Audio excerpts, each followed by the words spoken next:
Pada suatu kali, banyak orang berduyun-duyun mengikuti Yesus dalam perjalanannya. Sambil berpaling, ia berkata kepada mereka, "Jikalau seorang datang kepadaku dan ia tidak membenci bapaknya, ibunya, istrinya, anak-anaknya, saudara-saudaranya laki-laki atau perempuan, bahkan nyawanya sendiri, ia tidak dapat menjadi muridku.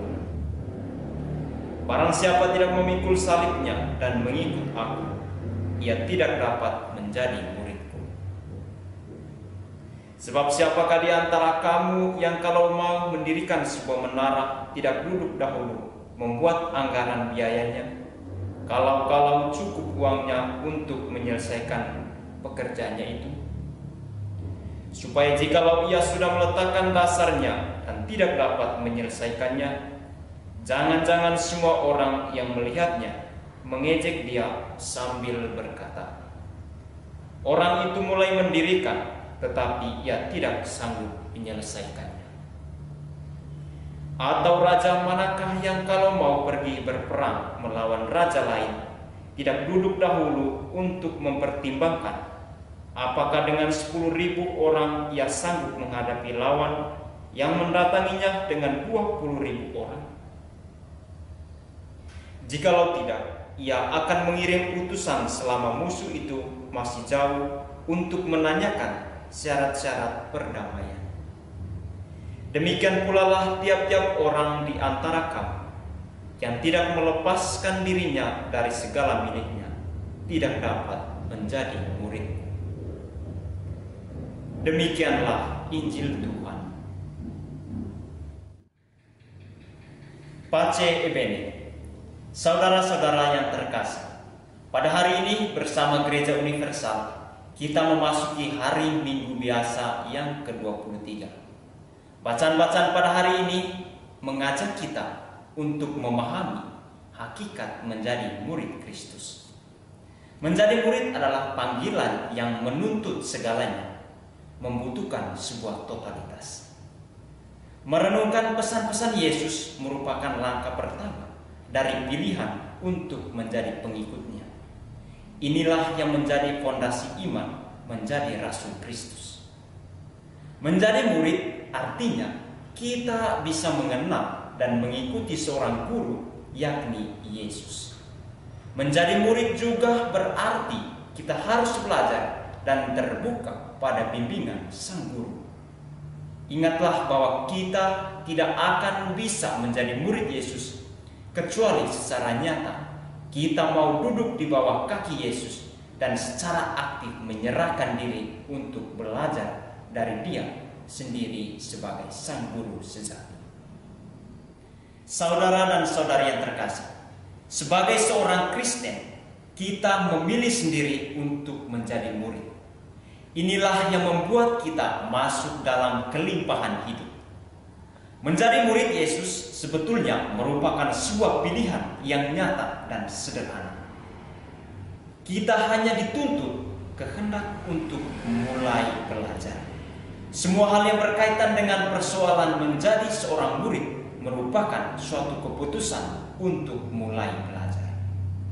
Murid-murid Kristus selalu merenungkan sabdanya dengan berbagai cara, mempraktekkan apa yang dikehendaki oleh Sang Guru, memupuk sikap dan tindakan Sang Guru sendiri dalam dirinya, menghidupkan nilai-nilai yang ia ajarkan, dan mengejar tujuan-tujuan yang telah ia tetapkan. Saudara dan saudari yang terkasih, setiap pilihan mengandung sebuah konsekuensi yang harus kita pahami dalam konteks kematangan kebebasan untuk menjadi seorang murid Kristus. Dalam bacaan pada hari ini, Yesus menggunakan dua contoh atau perumpamaan, yakni seorang yang hendak membangun sebuah menara atau rumah yang tidak mempunyai perencanaan yang matang, serta kemampuan untuk menyelesaikannya. Di satu sisi, Yesus juga mengungkapkan perumpamaan seorang raja yang pergi berperang tanpa memperhitungkan untung ruginya. Melalui bacaan pada hari ini, khususnya melalui kedua perumpamaan ini, Yesus mengajarkan kepada kita betapa pentingnya sebuah komitmen dalam hidup sebagai murid Kristus. Yesus mempertegas makna dan perjuangan hidup dengan perumpamaan membangun sebuah menara atau rumah. Seperti membangun sebuah rumah atau menara, di sana ada usaha dan perjuangan. Menggali dalam-dalam fondasi rumah menggambarkan iman yang kokoh, sehingga badai yang menggoncang iman kita tidak akan menerpa hidup keberimanan kita. Dinding rumah menggambarkan relasi yang sehat dan harmonis dengan semua orang. Hal pokok yang mesti kita pahami dalam konteks sebagai seorang murid ialah bahwa meninggalkan segala-galanya adalah pokok pemuridan kita. Inilah hakikat keberimanan kita, yakni di dalam keberimanan kita terkandung sebuah keyakinan dan perjuangan. Saudara dan saudari yang terkasih, perencanaan yang matang dan perhitungan yang teliti dalam membangun panggilan hidup kita, baik itu hidup berkeluarga dan sebagai pelayan, merupakan titik tolak mencapai kualitas kehidupan iman dan gereja. Panggilan hidup juga merupakan sebuah anugerah. Panggilan hidup itu menuntut sebuah usaha, perjuangan dari manusia, perjuangan setiap kita. Sebab sebagaimanapun setiap panggilan Allah menuntut suatu jawaban dari pihak manusia. Kapanpun dan dimanapun, panggilan selalu berjalan bersama dengan perutusan.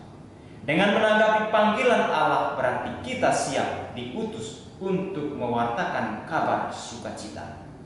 Pada hari Minggu ini juga merupakan hari Minggu Kitab Suci Nasional.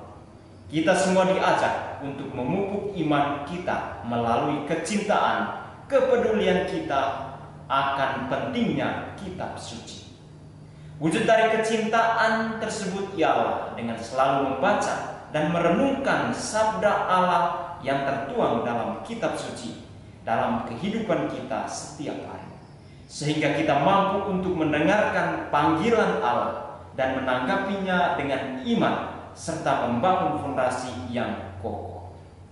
Semoga bacaan-bacaan suci yang kita dengarkan pada hari ini memampukan kita untuk menyadari kita sebagai seorang murid dan mencintai kitab suci yang selalu hadir memberikan rahmat dan juga kabar sukacita bagi kita semua.